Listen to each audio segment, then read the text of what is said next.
ನಮಸ್ತೆ ಎಲ್ರಿಗೂ. ಎಲ್ಲರೂ ಹೇಗಿದ್ದೀರಿ? ನಾನು ತುಂಬ ಚೆನ್ನಾಗಿದ್ದೀನಿ. ಆ್ಯಕ್ಚುಲಿ ನಾನಿವತ್ತು ದೋಸೆ ಮತ್ತು ಕುರ್ಮಾ ಮಾಡ್ತಿದ್ದೀನಿ. ಮೊದಲಿಗೆ ಪ್ಯಾನ್ ಇಟ್ಟು 2 ಸ್ಪೂನ್ ಆಯಿಲ್ ಹಾಕ್ಕೊಂಡು ಒಂದು ಸ್ವಲ್ಪ ಸಾಸಿವೆ ಒಂದು ಸ್ವಲ್ಪ ಚಿಟಪಟ ಆದಮೇಲೆ 1-2 ಚಕ್ಕೆ, 1 ಲವಂಗ. ತುಂಬ ಟೇಸ್ಟಿ ಇರುತ್ತೆ ಆ್ಯಕ್ಚುಲಿ ಕುರ್ಮಾ ದೋಸೆ ಜೊತೆಗೆ ಸಖತ್ ಕಾಂಬಿನೇಷನ್ ಅಂತಲೇ ಹೇಳ್ಬೋದು. ಅದು ಹಾಕ್ಕೊಂಡು 1 ಹಸಿಮೆಣಸಿನ್ಕಾಯಿ ಹಾಕ್ಕೊತಾ ಇದ್ದೀನಿ. ಖಾರಕ್ಕೆ ಅನುಗುಣವಾಗಿ ಹಾಕೊಬೋದು. 1-2 ಗೆಡ್ಡೆ ಈರುಳ್ಳಿ ಹಾಕ್ಕೊತಾ ಇದ್ದೀನಿ. ನಿಮಗೆ ಸ್ಪೈಸಸ್ ಬೇಕು, ಇನ್ನೊಂದು ಸ್ವಲ್ಪ ಖಾರ ಬೇಕು ಅಂದರೆ 1-2 ಜಾಸ್ತಿನೇ ಹಾಕೊಬೋದು. 1 ಟೊಮೊಟೊ ಮತ್ತು ಕ್ಯಾರೆಟು, ಬೀನ್ಸ್ ಹಾಕ್ಕೊತಾ ಇದ್ದೀನಿ. ವೆಜಿಟೇಬಲ್ಸ್ ನಿಮ್ಗೆ ಯಾವುದಾದ್ರೂ ಹಾಕ್ಕೋಬೋದು. ಪೊಟೊಟೊನೂ ಸಹ ಹಾಕ್ಕೋಬೋದು. ನಾನಿಲ್ಲ ಬರೀ ಕ್ಯಾರೆಟ್, ಬೀನ್ಸ್ ಹಾಕ್ಕೊತಾ ಇದ್ದೀನಿ. ಸಕ್ಕತ್ತಾಗಿರುತ್ತೆ ಕಾಂಬಿನೇಷನ್ ಮಾತ್ರ ದೋಸೆಗೆ ಇದು. ಇದಕ್ಕೆ ನಾನು ಹಸಿ ತೊಗರಿಕಾಳು ಹಾಕ್ಕೊತಾ ಇದ್ದೀನಿ. ಈಗ ಎಲ್ಲೆಲ್ಲೂ ಸೀಸನ್ ಅಲ್ವಾ ತೊಗರಿಕಾಳು, ಸೊ ಅದನ್ನು ಹಾಕ್ಕೊತಾ ಇದ್ದೀನಿ. 1 ಟೊಮೊಟೊ ಹಾಕ್ಕೊಂಡು ನೀಟಾಗಿ ಮಿಕ್ಸ್ ಮಾಡ್ತಾಯಿದ್ದೀನಿ. ಅದಾದಮೇಲೆ ಸ್ಪೈಸಸ್ ಒಂದು ಅರ್ಧ ಸ್ಪೂನ್ ಅರಿಶಿನ, ಒಂದು ಅರ್ಧ ಸ್ಪೂನ್ ಗರಂ ಮಸಾಲ ಹಾಕ್ಕೊತಾ ಇದ್ದೀನಿ. ಸೊ ಅದಕ್ಕೆ ಮನೇಲೇ ಮಾಡಿರುವಂತಹ ಖಾರದ ಪುಡಿ ಇದೆಯಲ್ಲ, ಅದನ್ನು 1-2 ಸ್ಪೂನ್ ಹಾಕ್ಕೊತಾ ಇದ್ದೀನಿ. ಮನೇಲೇ ಮಾಡಿ ಪ್ರಿಪೇರ್ ಮಾಡ್ಕೊಂಡಿರುವಂತಹ ಖಾರದ ಪುಡಿ. ಅದಿಲ್ಲ ಅಂದರೆ ಹೊರಗಡೆದಾದರೂ ಹಾಕ್ಕೋಬೋದು. ಆಪ್ಷನ್ಸ್ ನಿಮಗೆ ಬಿಟ್ಟಿದ್ದು. ಜಾಸ್ತಿ ಹಸಿ ಖಾರನ ಯೂಸ್ ಮಾಡೋದು ಬದಲು ಈ ಥರನೂ ಮಾಡಿದ್ರೆ ಚೆನ್ನಾಗಿರುತ್ತೆ. ಇದಕ್ಕೆ ಸ್ವಲ್ಪ ಬೇಯೋದಕ್ಕೋಸ್ಕರ ನೀರು ಸೇರಿಸ್ಕೊತಾ ಇದ್ದೀನಿ.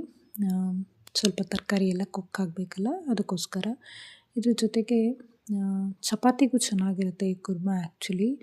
ಬರೀ ದೋಸೆಗೆ ಅಂತಲ್ಲ, ಚಪಾತಿ, ಪೂರಿ ಇನ್ನೊಂದು ಥರ ಮಾಡ್ಬೋದು. ಬರೀ ಹಸಿದನ್ನೇ ಹಾಕಿ ಖಾರದ ಪುಡಿ ಹಾಕಿದೆ.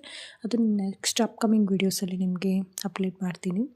ಒಂದು ಸ್ವಲ್ಪ ನೀರು ಹಾಕ್ಕೊಂಡು ಬೇಯಕ್ಕೆ ಇಟ್ಕೊತಾ ಇದ್ದೀನಿ. ಸೊ ಇದು ನೀಟಾಗಿ ಬೇಯೋವರೆಗೆ ನಾವು ಸ್ವಲ್ಪ ಮಸಾಲ ರುಬ್ಬೋ ಐಟಮ್ಸ್ನೆಲ್ಲ ನೋಡ್ಕೊಳ್ಳೋಣ. ಮೊದಲಿಗೆ ಕಾಯಿ ತೊಗೊಂಡಿದ್ದೀನಿ ರುಬ್ಬೋದಕ್ಕೆ. ಕಾಯಿ ಜೊತೆಗೆ 1 ಹಸಿಮೆಣಸಿನ್ಕಾಯಿ, 1 ಇಂಚು ಶುಂಠಿ, ಸ್ವಲ್ಪ ಬೆಳ್ಳುಳ್ಳಿ, ಇದಕ್ಕೆ ಸ್ವಲ್ಪ ಈರುಳ್ಳಿ ತೊಗೋತಿದ್ದೀನಿ, ಸ್ವಲ್ಪ ಟೊಮೊಟೊ. ತುಂಬ ಚೆನ್ನಾಗಿರುತ್ತೆ ಆ್ಯಕ್ಚುಲಿ. ಹಾಗೆ ಇದಕ್ಕೆ ನಾನು ಬೇಕಾದ್ರೆ ನೀವು ಇದಕ್ಕೆ ಗೋಡಂಬಿನೂ ಸಹ ಹಾಕ್ಕೋಬೋದು. ಕರ್ಬೇವ್ನ ಹಾಕ್ಕೊಂಡು ನೀಟಾಗಿ ಇದಿಷ್ಟನ್ನು ನುಣ್ಣಗೆ ಪೇಸ್ಟ್ ಮಾಡ್ಕೊತಾ ಇದ್ದೀನಿ. ಇದಕ್ಕೆ ನೀವು ಬೇಕು ಅಂದರೆ ಗೋಡಂಬಿನೂ ಸಹ ಹಾಕ್ಕೋಬೋದು. ರುಬ್ಬಿರೋ ಮಿಶ್ರಣನ ಇದಕ್ಕೆ ಹಾಕ್ಕೊಂಡು ನೀಟಾಗಿ ಮಿಕ್ಸ್ ಮಾಡ್ಕೊಳ್ಳೋವಂಥದ್ದು. ವಿತಿನ್ 10 ಮಿನಿಟ್ಸಲ್ಲಿ ಆಗೋಗ್ಬಿಡುತ್ತೆ ಈ ಗೊಜ್ಜು ಆ್ಯಕ್ಚುಲಿ. ನೀವೆಲ್ಲನೂ ಕಟ್ ಮಾಡಿ ಇಟ್ಕೊಂಡಿದ್ರೆ ರುಚಿಗೆ ತಕ್ಕಷ್ಟು ಉಪ್ಪು ಹಾಕ್ಕೊತಾ ಇದ್ದೀನಿ. ಸೊ ಉಪ್ಪು ಹಾಕ್ಕೊಂಡು ನೀಟಾಗಿ ಮಿಕ್ಸ್ ಮಾಡಿ 1-2 ವಿಸಿಲ್ ಹೊಡ್ಸಿದ್ರೆ ರೆಡಿ ಅಂತಲೇ ಹೇಳ್ಬೋದು. ತುಂಬ ಚೆನ್ನಾಗಿರುತ್ತೆ. ಇದ್ರ ಜೊತೆಗೆ ನೀವು ಬೇಕಂದರೆ ಚಟ್ನಿ ಮಾಡ್ಕೊಬೋದು. ಆಪ್ಷನಲ್ ತಿಂತೀನಿ ಇಲ್ಲ ಅಂದರೆ. ಸೊ ನೋಡ್ಬೋದು ರೆಡಿಯಾಗಿದೆ. 2 ವಿಸಿಲ್ ಹೊಡಿಸ್ದೆ. ಸೊ ಗೊಜ್ಜು ರೆಡಿ ಆಯಿತು. ಪಟ ಅಂತ ಈ ಕಡೆ ದೋಸೆ ಇಟ್ಕೊಂಡ್ರೆ ready to heat dosa kurma. ತುಂಬಾ ಟೇಸ್ಟಿ ಇರುತ್ತೆ. ಗಮ್ ಅಂತ ಇರುತ್ತೆ ಫ್ಲೇವರ್ ಮನೆ ತುಂಬ. ಅಷ್ಟು ಚೆನ್ನಾಗಿರುತ್ತೆ. ಇದರಲ್ಲಿ ಬರೀ ಹಸಿದೇ ಖಾರ ಹಾಕಿ ಮಾಡೋ ವೀಡಿಯೋಸ್ನ ನಾನು ನೆಕ್ಸ್ಟ್ ಅಪ್ಡೇಟ್ ಮಾಡ್ತೀನಿ. ಸೊ ಬ್ಯಾಟರ್ ನೋಡ್ಬೋದು ತುಂಬ ಚೆನ್ನಾಗಿ ಬಂದಿದೆ. ನಾನು ಆ್ಯಕ್ಚುಲಿ 3 ಲೋಟ ಅಕ್ಕಿ, 1 ಲೋಟ ಉದ್ದಿನಬೇಳೆ, ಸ್ವಲ್ಪ ಅನ್ನ ಅಥವಾ ಅವಲಕ್ಕಿನ ಯೂಸ್ ಮಾಡ್ತೀನಿ.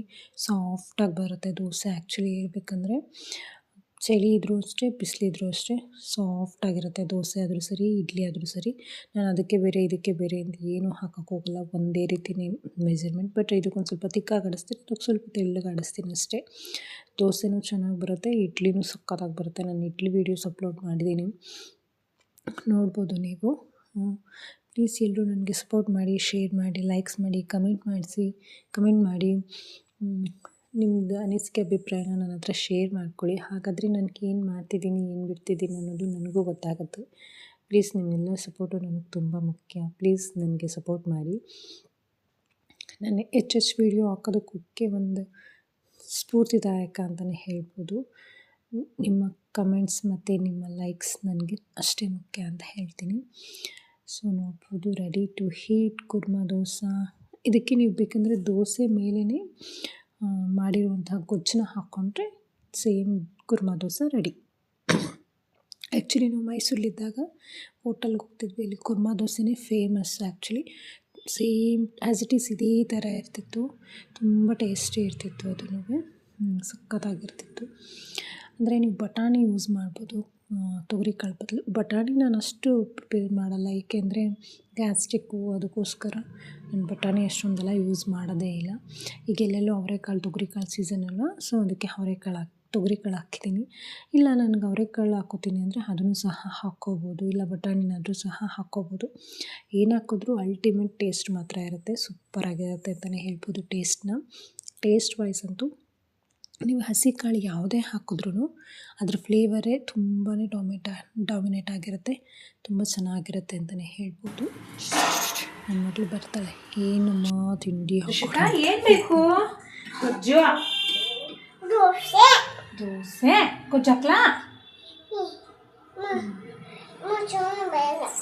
ಹೋಗ್ತೀನಿ.